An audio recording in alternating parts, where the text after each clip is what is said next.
Home position. First, your legs are on each side of the potter's wheel, about an inch away from the wheel. The seat is at or a little bit below the wheel head. Arms rest on legs. The knuckles of the left hand, which is your primary centering hand, are at 9 o'clock. The arm is at 8 o'clock. The thumb tip is up, and you strive to get full contact with the palm and heel of the hand.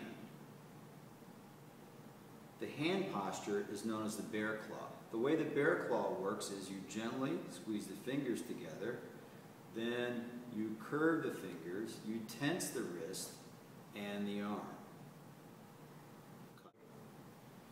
Wet centering is the next step of throwing. You must adjust the gas pedal, which is on the right hand side, so that the speed of the wheel is about 1/4 to 1/3. You don't want it too slow, and you don't want it too fast. The first thing you have to do after you've got the wheel speed adjusted correctly is you have to get a little water, put the water on the clay, put your hand in the home position, and gently make friends, or just ride the hand on the clay. If you notice, the thumb is sitting on center, the fingers and hand is in the bear claw,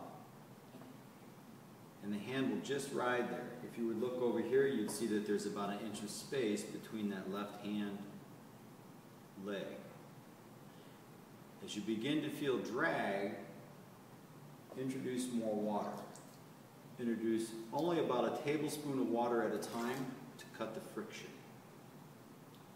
You need to make friends for about 10 seconds to 60 seconds. The hand knuckles are at about 9 o'clock. The arm is at about 8 o'clock. The arm sits on the leg. As things begin to dry out, you add a little bit of water. Centering is done with the left hand. The right hand doesn't do anything until it's time to bring the clay down.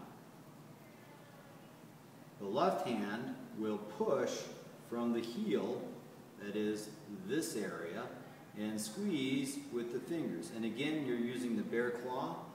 You need to make sure that there's plenty of water. Once it begins to get sticky, you have to add water. So, right now, if you watch, I've got about 1 inch over there. I've got my arm resting on my leg, and then pushing with the heel of the hand, you begin to see the clay move a little bit, and then I squeeze with my fingers and the clay rises. If the clay begins to get sticky at any point, you want to add a little bit of water to maintain a nice, slippery, slick feeling. After the first push, it's a good idea to get groovy again. The sponge is held in the right hand.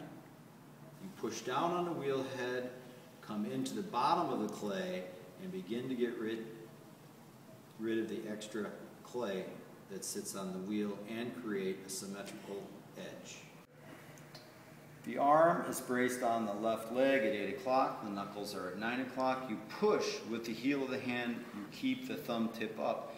As the clay begins to get dry or sticky, you add a little water. As you're pushing with the heel of the hand, you also squeeze with the fingers, and that will help the clay to raise up. That is the up pressure for wet centering. The down pressure is slightly different. Before you do the down pressure, you'll use the sponge again at the bottom to take care of the excess clay, and once again you get groovy at the bottom. To bring the clay down, a little bit of water to cut the friction. The right hand assists the base of the thumb. Pressure comes forward with the left hand and down with the right hand on the base of the thumb.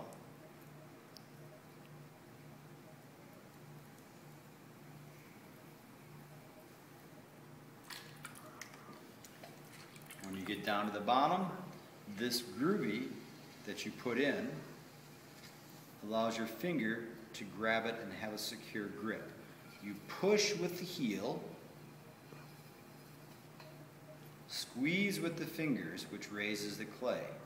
To bring it down, a little water, You push on the back of the thumb and continue to push forward with the left hand as you're going down. If you look at these fingers, you'll see that the shape of these fingers translate into the shape of the clay.